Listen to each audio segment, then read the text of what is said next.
Singapore and Malaysia should see how they can cooperate on a mutually beneficial basis to resolve issues on Malaysia's proposals for a new price for raw water sold to Singapore. It could include the possibility of Singapore sharing the cost of pollution control measures and schemes to increase the yield of the Johor River. And if an amicable outcome through negotiations cannot be reached, Foreign Affairs Minister Vivian Balakrishnan said Singapore is prepared to resolve them through arbitration. And speaking during his ministry's Committee of Supply debate, Dr. Balakrishnan said this will be on terms agreed to by both countries, like how other bilateral issues have been solved in the past. Brendan Tanoto with more.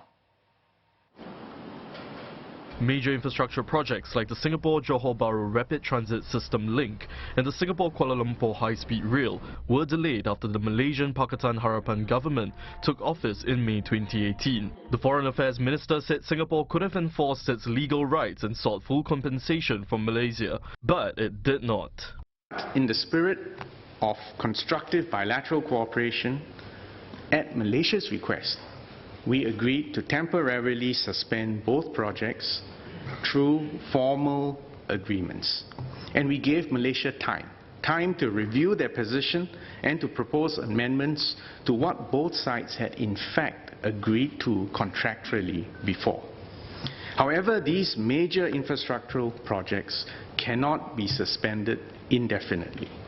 At some point, we do need to decide whether to proceed or not. We look forward to hearing from Malaysia on these two projects in particular in the coming months. Other issues at hand include one on water, where Dr. Balakrishnan reiterated Singapore's position that Malaysia has lost the right to review the price of water under the 1962 Water Agreement.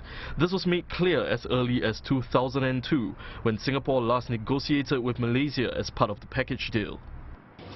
In the spirit of bilateral cooperation, but without prejudice to our position that Malaysia has lost the right of review, we have been willing to listen to and to discuss Malaysia's proposals on the basis that there must be a balance of benefits for both sides. We made it clear to Malaysia that any review of the price of raw water sold to Singapore will also mean a review of the price of treated water sold to Johor. Both sides must also discuss the yield and the quality of the water from the Johor River, so as to ensure that Singapore can continue to draw our entitlement of 250 million gallons per day of raw water under the 1962 Water Agreement for the remaining 41 years of the Water Agreement. And if Johor is unable to meet these stipulations, Dr. Balakrishnan highlighted that there will be grave consequences. It would undermine the sanctity of the 1962 Water Agreement. It will severely damage our bilateral relationship. Members will recall that the 1962 Water Agreement is guaranteed by Malaysia as part of the Separation Agreement in 1965.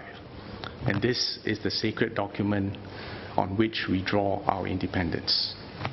In order to head off such an eventuality, Singapore has been prepared to hold discussions with Malaysia on these matters related to the 1962 Water Agreement upfront, without prejudice to our legal position. We are even willing to discuss the possibility of Singapore sharing the cost of pollution control measures and new schemes to increase the yield of the Johor River, since this is important for both sides. We are therefore negotiating with Malaysia on these issues in good faith to explore a practical, durable and mutually beneficial solution for both sides. And so, Singapore will continue discussions on these matters once Malaysian Prime Minister Muhyiddin Yassin's cabinet is formed. As for relations with Indonesia, Dr. Balakrishnan said discussions on two long-standing issues, airspace management and military training, are ongoing under an agreed framework.